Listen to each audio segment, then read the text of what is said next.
Good morning, good evening. Welcome back to True to Christ Ministry.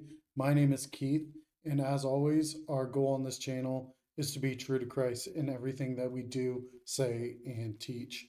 So, we are going to be continuing our series going through the book of Matthew verse by verse, and today we will be looking at chapter 2, verse 13 through 15. And Old Testament passage that will pop up is uh, Hosea chapter 11, verse 1.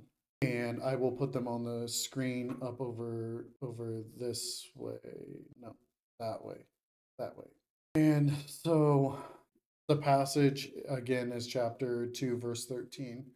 It says, Now they had departed. Now, when they had departed, behold, an angel of the Lord appeared to Joseph in a dream, said, Rise, take your child and the mother, and flee to Egypt, and remain there until I tell you, for Herod is about to search for the child to destroy him.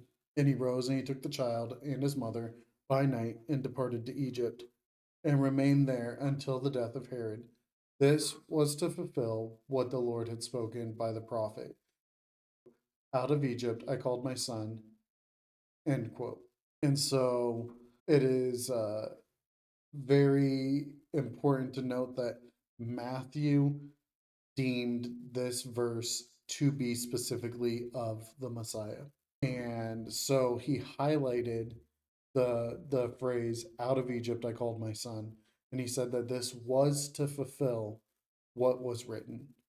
So when we go to and we look at that verse 1 says, when Israel was a child I loved him, out of Egypt I called my son.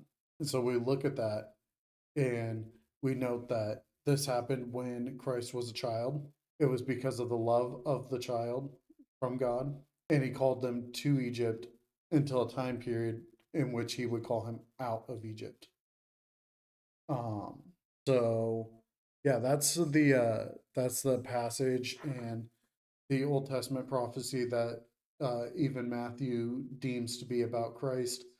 And this has been a rewarding journey for me to see how the Old Testament links with the New Testament and how it's this beautiful tapestry that sometimes as Christians we don't understand, or we're looking at it from the back where it just kind of looks like this big mess of knots and ties and whatnot. But when we flip the tapestry over, it's beautiful on the other side. But sometimes we just look at the back and we're like, this is confusing. I don't get this. Why is this here? Like, why would it say that he went to Egypt? And it's specifically because God ordained it that way.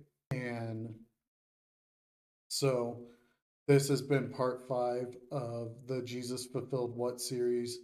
If you are finding this enjoyable or educational and you want more people to see it, please considering liking, commenting, and subscribing so that YouTube will give it to more people to watch.